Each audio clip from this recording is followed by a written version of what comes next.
Following program is an original production of WICC PBS Chicago. Tonight, it's been one of the worst winters in Chicago history, and it's not over yet. How is this bone-chilling weather impacting our state and our wallets? Voters began casting ballots this week in the Illinois primary elections, and in the governor's race, money is the big issue. Republican candidate Bruce Rauner has set a record for spending so much of his own cash that one of his opponents calls it obscene. Plus, Chicago teachers say no to ISAT. Some CPS teachers and parents are boycotting the Illinois Standard Achievement Test, saying it's a waste of time. These stories and much more on tonight's In the Loop.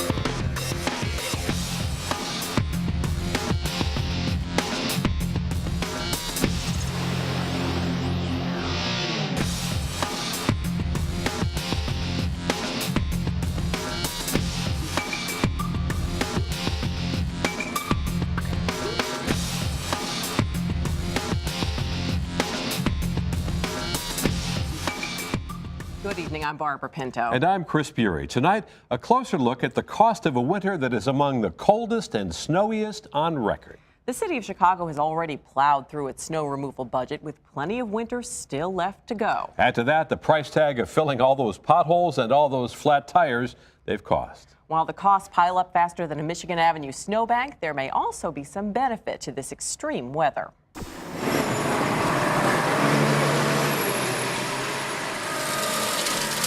The all too familiar sights and sounds of winter in Chicago. Bitter cold and brutal weather are taking their toll on man and machine. Navigating the seemingly endless winter is straining pocketbooks and patience. The number of claims filed with the city by drivers seeking payment for flat tires caused by potholes is double what it was last year. For good reason. There are way more potholes. We followed one of nearly 30 city crews working to patch up pockmarked streets. They're filling in an average of 250 potholes a day downtown alone, packing 4,000 tons of asphalt into more than 200,000 potholes so far. That's twice as many as this time last year. The cost, about $2.5 million. At the all-day tire shop in Wicker Park, those flat tires are big business. In the next 20 minutes, I have a line from here to Milwaukee. You know, it's all number of potholes, people hitting potholes. All of this ice and snow, plus extreme temperature swings, create craters drivers can't avoid. Keeping city streets clear has been a huge challenge this year, with a price tag to match. So far this budget year, we've spent $28 million on our snow removal program. Charles Williams is Chicago's Commissioner of Streets and Sanitation. His department plows and salts 4,000 miles of road throughout the city. So far, the tab for battling the fourth snowiest winter in Chicago history is $8 million over budget. A fleet of 287 city plows battle every storm under the direction of the command center with its network of cameras positioned around Chicago. We have laser sensors on some of those cameras that'll give me the road temperature there. Icy roads require more sand and salt. This year alone, we've used 279,000 tons of salt. That's 3 times more than the city used last year.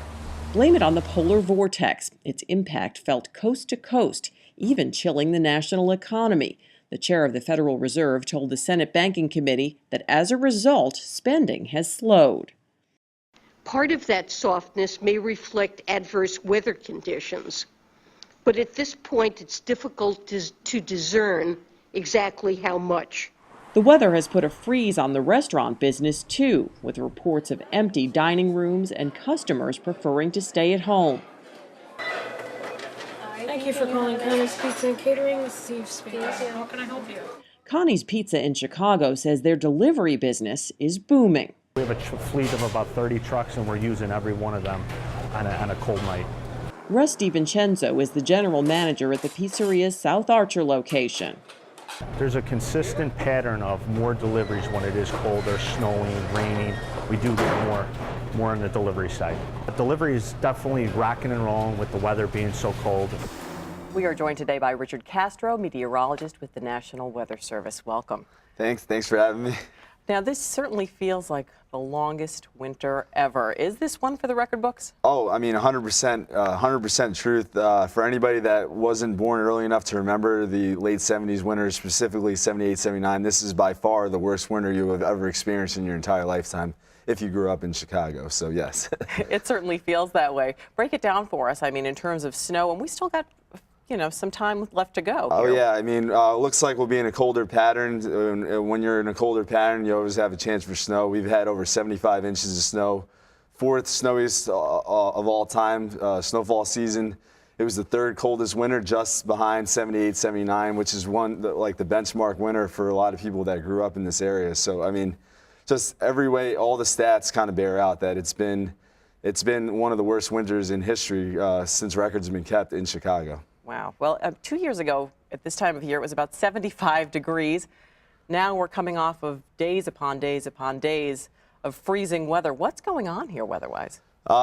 It's basically been weather stuck on repeat in terms of the pattern. If we kind of think of the jet stream pattern in terms of like dips and troughs and ridges in the jet stream, there's been a big rise off the west coast up towards Alaska, diving down and carrying all that Arctic air from the Arctic Circle down towards the Midwest, and it's just been like that basically with some minor exceptions since basically November. So I mean, we've just been stuck on repeat, and it's been providing all this bitter Arctic air and and opportunities for snow. We've all heard this winter about the polar vortex. Are we still at its mercy? We've seen pieces of what's called the polar vortex. It's not anything that you could actually see, but it's something that's always up there around the Arctic and containing some of the coldest air on Earth. And then whenever small pieces of that gyre rotating around the Arctic break off and get involved in the jet stream pattern, we can get some of our coldest air masses. And we've had a couple bouts with that already, resulting in some of our 40 to 50 below wind chills and everything like that. And some of our other sub-zero, which we're now up to 23 sub-zero lows on the season, which is one of the highest ever. Wow, I mean, is there a chance we'll break that record? Are there more sub-zero days in our future? I'd say hopefully not. It becomes a lot harder this time of year because the days are getting a lot longer and it's a lot tougher. So hopefully not. I guess you can't rule anything out in this winter.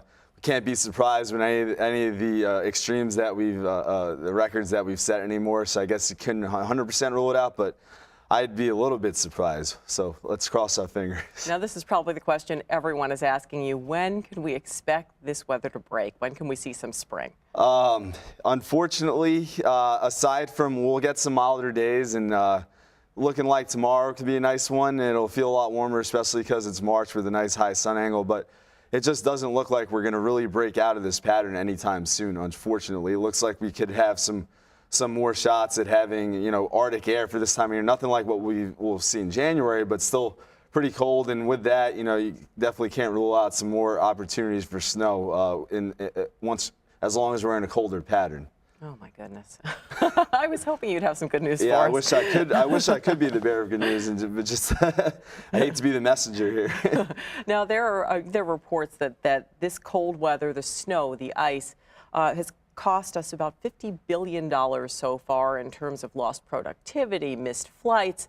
I mean, are we going to pay for this weather in ways that we never imagined? Yeah, I think the local economy, you just kind of look at it like if people have to stay inside because Chicagoans deal with winter. We're a cold northern climate. If there's a weather extremes that cause us to have to be inside, that's gonna cause businesses to slow down, and of course, people going out to eat less and everything. I think tourism has probably suffered here because, people will still come here even in the winter, but when you can't even do things outside, like just even go ice skating down at the Millennium Park rink, if it's just too cold to do that, and just the cumulative effect of that is definitely going to be weigh down everything, and then plus the amount of money people are having to spend on fixing their car if they drive into all that stuff, I think combined could have a lingering effect on the city economy, unfortunately, until we finally snap out of this pattern and get into spring and then summer. So yeah, well, we've seen people paying for this too in terms of propane. The cost shot up greatly midwinter because supply was low and we had to bring in more road salt, all of those things. We look at the cost to cities like Chicago, to Illinois, way over budget now in dealing with snow. Is there a way, or is there science in the pipeline that will give us better predictors of weather like this so that there can be better planning? I think long-term climate prediction is still something that's highly uncertain, but we're learning every year, and I think that hopefully we can get to a point that we are able to look out and say this will be one of the worst winters, and that if there can be budget planning to kind of mitigate going way over budget. I have hope that that can happen sometime in the near future. It's never going to be perfect because obviously the weather forecast even the next day doesn't always work out. So, it's something that if we can start to nail the idea of the general pattern, and there are some things that you can do to look at, and we had some concerns back in the fall that with that pattern that we started to see with that kind of continue, and if we had something that would give us confidence in that, then we could have, I think, had a better idea exactly how harsh this would be. So fingers crossed for better science in the future. Yeah. Thank you so much. Yeah. It seems everyone has something to say about Chicago's winter weather. Here are some tweets and Facebook comments from In the Loop viewers. At JJ Tyndall1 says, we've had snowier and colder winters, but it's this year's vicious cycle of brutal cold/heavy snow that's wearing me down. Jill Poppenhagen Murtaugh posted on Facebook, for the first time ever, I feel my age. And Marlene Rossum Scott said she bought Yak Tracks and is doing fine. Thanks for your posts and tweets, and thank you, Richard, for your time today. Now here's Chris with more.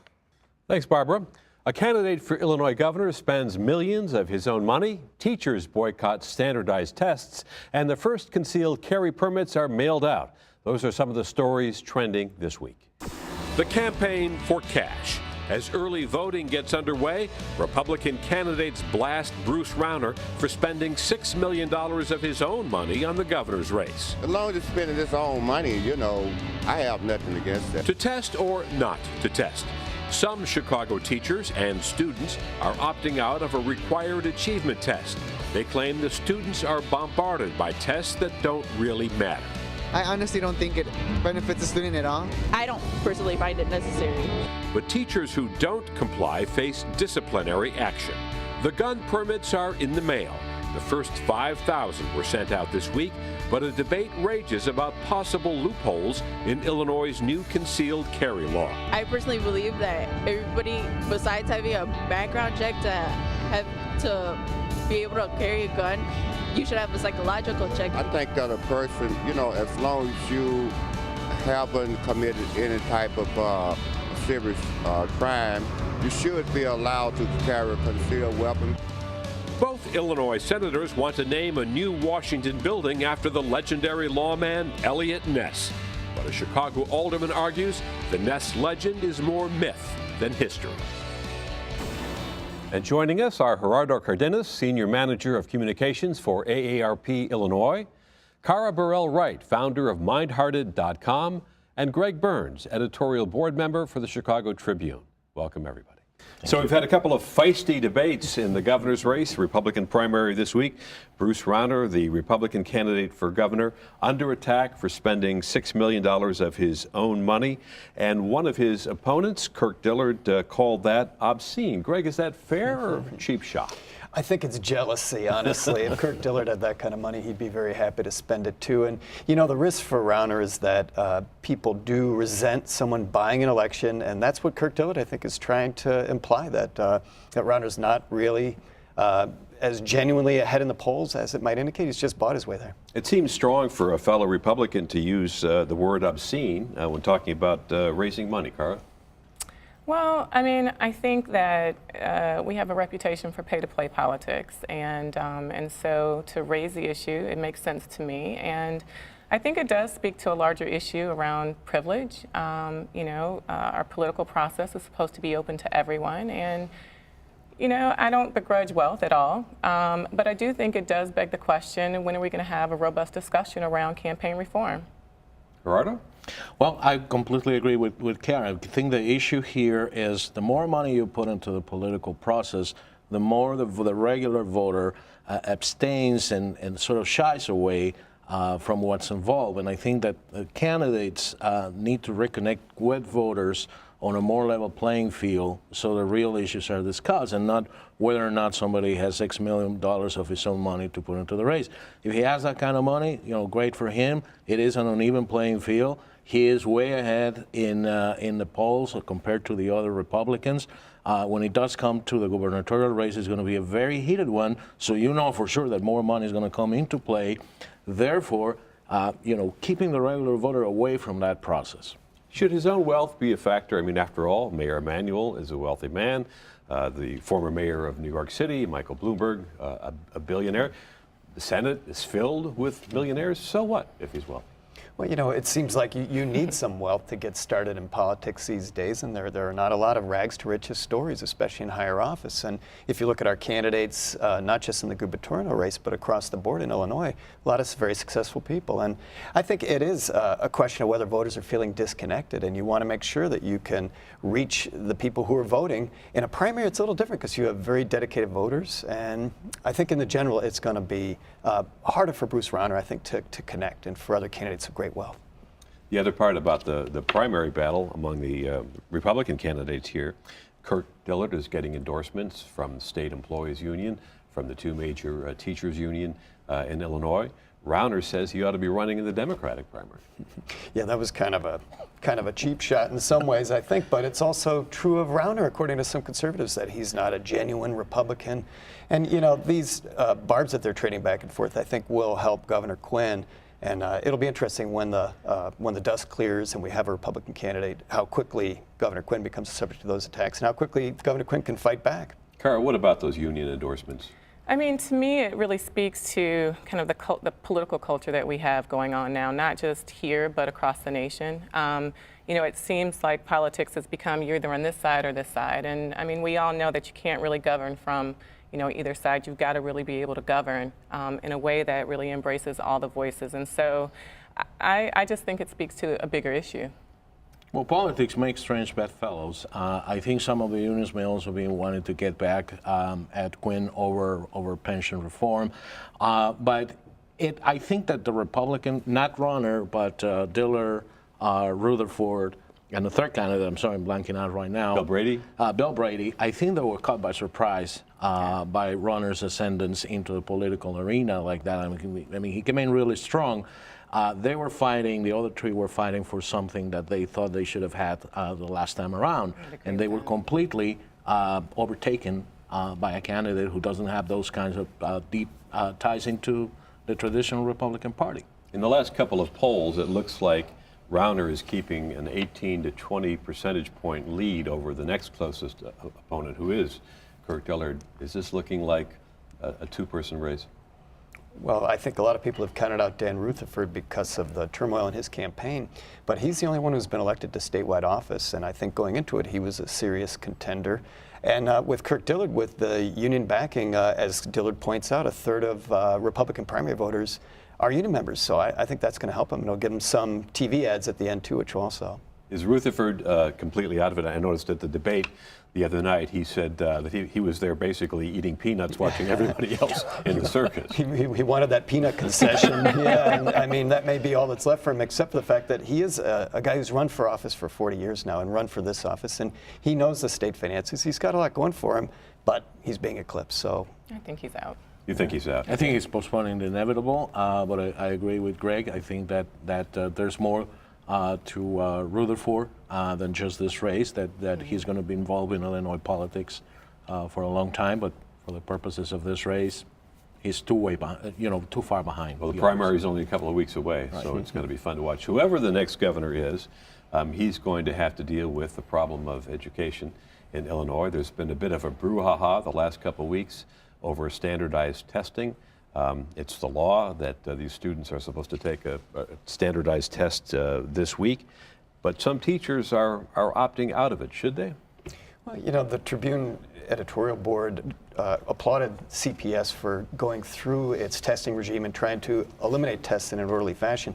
What's happening now is really disorderly, and having parents and certain teachers and not a consistent policy just makes for a free-for-all in the schools, and it's really unfortunate. I think they need to get their act together first and then decide what tests are appropriate and then follow that regime. Do the teachers have a point? I say bravo. Bravo. B-R-A-V-O.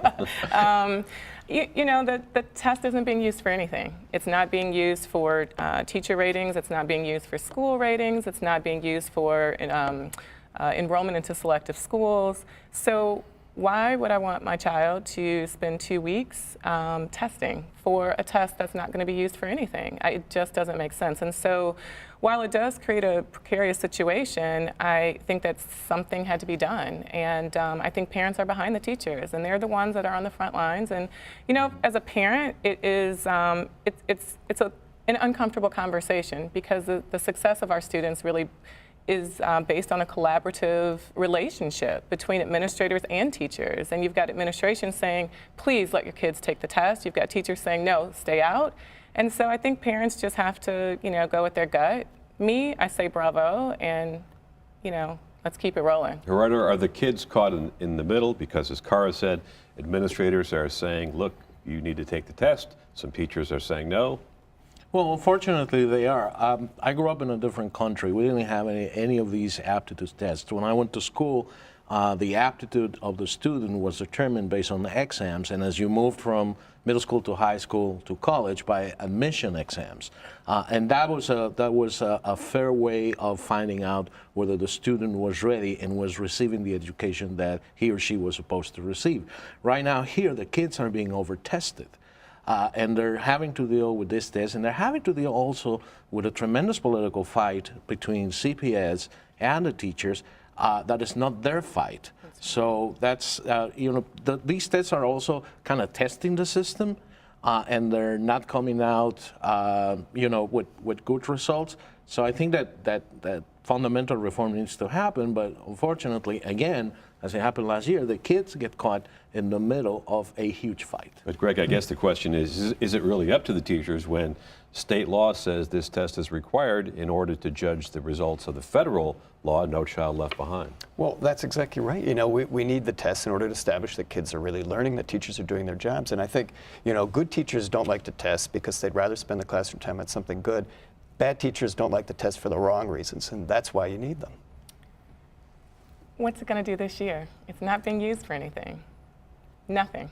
So you think it's pointless? I think it's pointless. We haven't heard a good enough argument to, at least I haven't heard a good enough argument to make me believe that this year ISAT testing is worth our children's time. Moving on to another little controversy in the news this week, and that is concealed carry permits. The first 5,000 were mailed out. About 500 of those original ones had been rejected. But some people are complaining that there are too many loopholes still in the law, and people don't know exactly how it's going to be enforced. Thoughts? Are there any law without loopholes? What is really interesting about this type of situations, and I have to say, I'm against guns, but the different situations in which somebody can have a concealed weapon creates a lot of anxiety on different kinds of groups that now have to wonder whether or not somebody is armed. So that's a terrible consequence of concealed carry, and I think we're going to see more of these. Specifically, Cara, some real estate agents are worried about open houses coming up, especially in the spring, because the question is, can people visiting an open house bring in a gun or not? And should the owners of those homes, the sellers, should they have to post signs if they don't want guns in those homes? I mean, I think that owners should absolutely have the right to be able to do that. And it's interesting because I don't know any other state that's really grappling with this in that industry. So I think that, I mean, this has been a hot button for us, though, here in Illinois. And so the idea that they're really dealing with this and thinking about the implications, I think is good forethinking. Greg, what if you're a homeowner and you're listing your home and you got an open house? I just think it's a solution in search of a problem. I don't see shootouts breaking out at any of these open houses, and I'd say bake bread, vacuum, and don't bother loading your 9mm. It doesn't make sense to me. I just don't think it's a real issue. You don't think that homeowners should worry about putting signs out in front of their homes? No, I don't. I just don't think that the result of concealed carry is going to be any more likely to have gunplay at an open house than it was before. The other concern has to do with domestic abuse, because someone can still have multiple arrests over a period of years, including for battering a spouse, and still qualify for a gun. That's more alarming to me, and I think that really is an issue. And same with mental health, which is difficult to judge. And you know, I'm not sure there's a good answer to that in the law. We'll have to see what happens at this point. Cara?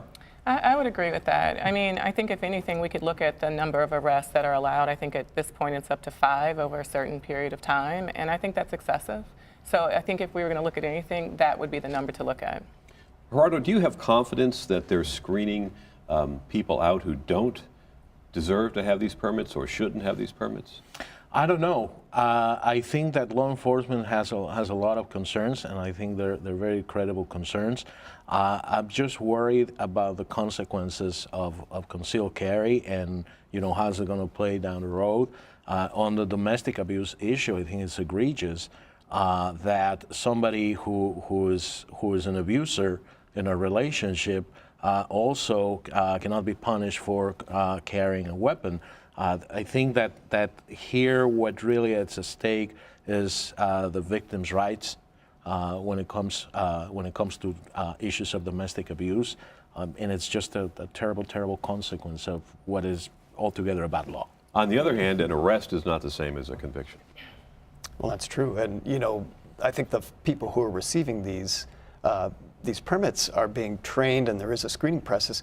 I just worry when I hear about domestic abuse and mental illness also providing this potential loophole. It seems to me that's one that should be closed. Finally, we should take a quick look at what Alderman Burke is saying about Eliot Ness. And for those of us of a certain age, we grew up watching The Untouchables on television. Eliot Ness, the famous lawman. The senators from Illinois want to name the new alcohol, tobacco, and firearms building in Washington for Eliot Ness. Chicago Alderman Burke, who's written about Ness, says no, that he's really more of a myth. Thoughts on that? Well, so what if he's a myth? He's the ATF's myth. That's a good myth. And I thought it was crazy that the alderman is standing up and bashing Eliot Ness. What's the matter with Eliot Ness? To me, they should name the building after Eliot Ness and move on to more important things. Cara, quickly. I mean, it's like naming a building Harry Potter. It's Hollywood lore. I mean, he was here, he did what he did, but I don't think he did what they're saying he did. I mean, a few seconds, Gerardo. Lighten up. Lighten up. I think we all love the mythical Eliot Ness. So it has nothing to do with the real Eliot Ness. Don't worry about it. There's a building named after J. Edgar Hoover. So what are you going to do? On that note, we have to wrap it up. Thank you. Gerardo Cardenas, Carell Burrell Wright, and Greg Burns, thanks for your insight. Our guests will stay and join us for In the Loop, the after show. You can log on to wycc.org and look for In the Loop. Our topics of discussion: a prominent watchdog group wants retirees to pay more in taxes and other Illinois residents less. A step in the right direction or an added burden on the elderly. And Soldier Field may get even bigger. Mayor Emanuel is considering another 5,000 seats. But will that make a Super Bowl any more likely? That does it for this week's show. You are now In the Loop. I'm Chris Bury. And I'm Barbara Pinto. Good night.